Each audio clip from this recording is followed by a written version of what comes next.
Hello, this is Tip Top Gaming here today with another video. Now, in today's video, we are going to be going over the Planeswalker decks of Throne of Eldraine. So, I did a video earlier where I discussed some of the exclusive cards from the Rowan Planeswalker deck, but now we have all the exclusive cards from both the decks. The decks, of course, are Rowan and Oko, so Rowan's sister is surprisingly absent. I thought it would be them two, because, that would make sense. So, why don't we get into this, starting with Rowan. So Rowan is a red and white planeswalker. She shares a spark with her brother, and yeah, so why don't we hop right into this? So all the cards were spoiled in another language, and so I made them in my handy dandy custom card maker. However, if you notice, planeswalkers actually kind of have full art. You can see the art behind the text. And I can't just steal that from the card without stealing the text, so it would look stupid. So I just stole a previous version of her art. Steal it. I took it from the internet and just boop, the rest of the cards that aren't planeswalkers do have their actual art, but you can see the art on the left side. Anyway, let's get into it. She's a 5-cost, 5 loyalty planeswalker with a +1 that says up to 1 target creature gains +3/+0 and first strike until end of turn. That's good. First strike is an amazing ability. I love first strike. -2, Rowan deals 1 damage to up to 2 target creatures. Those creatures cannot block this turn. So you may not deal 2 damage to 1 creature. You must deal 1 damage to 2 creatures. And yeah, this can be really good. I left 2 creatures up on defense so I don't die. Well, then you drop Rowan and boom.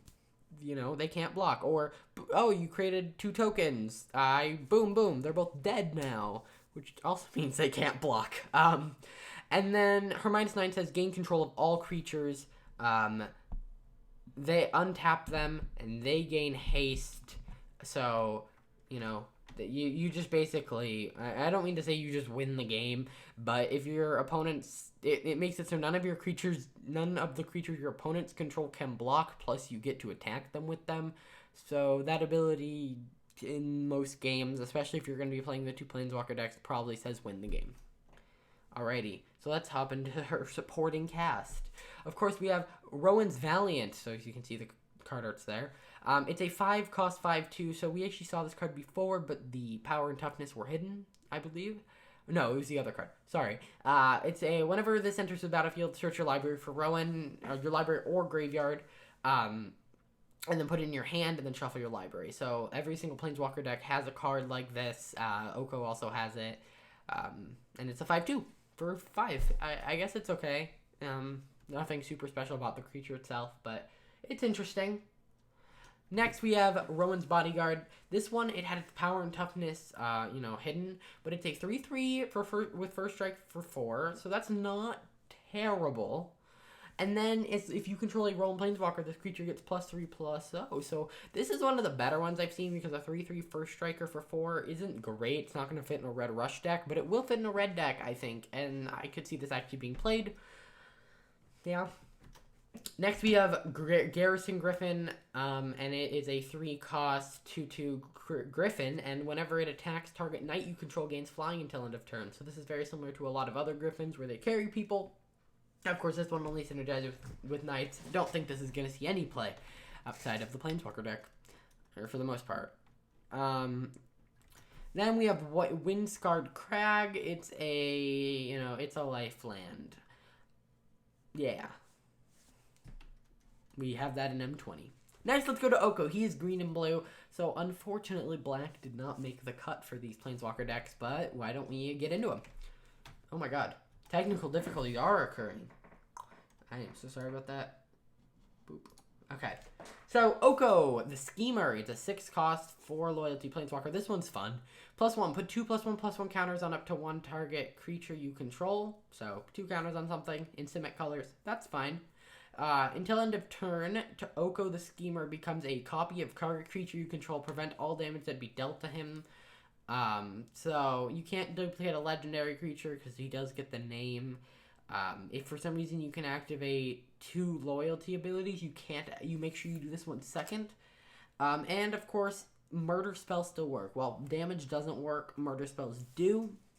And then -7 until end of turn, each creature you control has base power, toughness 10/10, and gains trample. That trample's very important. I prefer a card that was printed in Commander 2019. Yes. That basically it's an instant speed version of this, but you pay X and they have power toughness XX. It's very good because it's an instant, so you can do it when they're not expecting it. But the trample does make this decent. Of course, this is a 6 cost. Again, none of the... I mean, the only real Planeswalkers from Planeswalker decks to see used are normally a Johnny's, because, you know, a Johnny gain life. That's always useful. So, why don't we look at the supporting cast since it's never been seen before? We have Under Oko's Hospitality. It says, creatures you control have base power and toughness 3/3 until end of turn. That is not a May, so if all your creatures are bigger than that and you want to search for Oko, because that's what this card also does, you have to do this and make them weaker.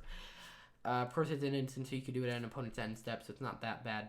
But you could also turn a bunch of 1/1s into a bunch of 3/3s at instant speed and win the game. So I'm not going to discount this card as super terrible, but it's not. I don't see it being played. None of these cards I really see being played. Fraud of Bramblefort. It's a 2-cost 2/2. By the way, any of the names of these could also change because they were translated. I don't know how Bramblefort was kind of gotten from there. Runsfort? I don't know. We have a 2/2 for 2, and you can pay 8. And it gets base power toughness 10/10 until end of turn. This does not have trample, but if you can give it trample, that's good. But it does cost you 8 each turn. And you have to have an Oko. And your opponent's going to see this coming. So it's not like, oh, haha, you let my 2/2 through. It's not like it's a spell in your hand. It's on the card. Then we have Oko's Accomplice, which is a 2/3 with flying. And then, of course, we have the Lifeline. So these decks are okay. And that's really all Planeswalker decks really are. I think that Rowan is better than Oko, but Oko might be more fun than Rowan, because Rowan is just a typical red Planeswalker, versus Oko kind of has some like, oh, I morph into creatures for you, and I can become a Risen Reef. Sure, you don't get the ETB trigger, but I can do that. So I think that's interesting. Yeah, that's pretty much it. So if we want to just take a quick gander back at all these cards, they're okay. I mean, that's all Planeswalker decks are. There should be some more exciting stuff starting Monday where the floodgates, as they say, are released. I hope you guys enjoy. If you do, hit that like button, subscribe, and I'll see you in the next one. Bye.